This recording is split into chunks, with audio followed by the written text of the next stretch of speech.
بسم اللہ الرحمن الرحیم۔ السلام علیکم ورحمۃ اللہ وبرکاتہ۔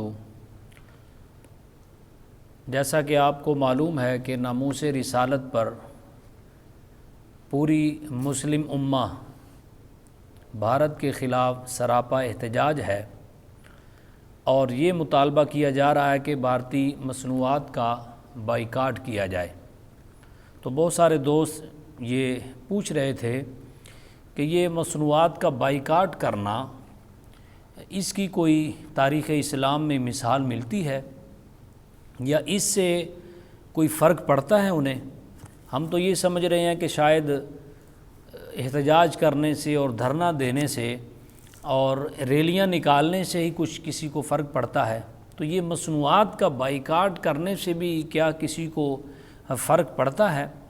تو میرے بھائیو، تاریخ اسلام میں ایسے بہت سارے واقعات ہمیں ملتے ہیں کہ کفار اور مشرکین جو ہیں ان کو جب تجارتی ان کی ناکہ بندی کی جائے اور ان کی تجارتی آمد و رفت کو جب نقصان ہوتا ہے تو ان کو بڑی جلدی سمجھ آتی ہے۔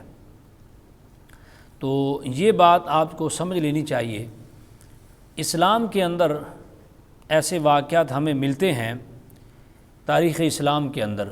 تو سب سے پہلے میں حضرت ابو ذر غفاری رضی اللہ تعالیٰ عنہ کا واقعہ عرض کرنا چاہتا ہوں کہ حضرت ابو ذر غفاری رضی اللہ تعالیٰ عنہ نبی پاک صلی اللہ علیہ وآلہ وسلم کی بارگاہ اقدس میں اس وقت حاضر ہو کر اسلام قبول کرتے ہیں جب حضور صلی اللہ علیہ وآلہ وسلم شعب ابی طالب میں موجود تھے اور خفیہ طور پر آپ نے اسلام قبول کیا اور حرم مکہ میں پہنچ کر آپ نے اعلان کر دیا کہ میں نے اسلام قبول کر لیا ہے۔ تو قریش نے اور مشرکین نے آپ کو پکڑ کر مارنا شروع کر دیا۔ تو آپ کہتے ہیں کہ اتنا مارا کہ میں موت کے قریب تھا۔ تو پھر قریش سے حضرت عباس رضی اللہ تعالیٰ عنہ جو اس وقت مسلمان نہیں ہوئے تھے، وہ آئے اور انہوں نے مجھے مشرکین کے نرغے سے نکالا اور ان سے کہنے لگے کہ تم پاگل ہو گئے ہو، بنو غفار کے ایک آدمی کو تم مارنا چاہتے ہو اور تمہیں پتہ ہے کہ اس کا قبیلہ ہمارے تجارتی راستوں میں ہے اور وہ شام کی جو آمد و رفت ہے تجارت کی اس کو روک دے گا اگر تم نے اس کو مارا۔ تو کہتے ہیں کہ جب حضرت عباس نے اتنی بات کہی تو وہ سارے جو مشرکین سے مجھ سے ہٹ گئے اور انہوں نے مجھے چھوڑ دیا۔ تو اس سے پتہ چلا کہ جب تجارتی ناکہ بندی کی بات آتی ہے تو کفار اور مشرکین کو یہ بات بڑی جلدی سمجھ آتی ہے۔ اسی طرح ایک اور واقعہ ملتا ہے حضرت سعد بن معاذ رضی اللہ تعالیٰ عنہ کا۔ یہ مدینہ پاک کے قریب بنو اوس قبیلے کے سردار ہیں۔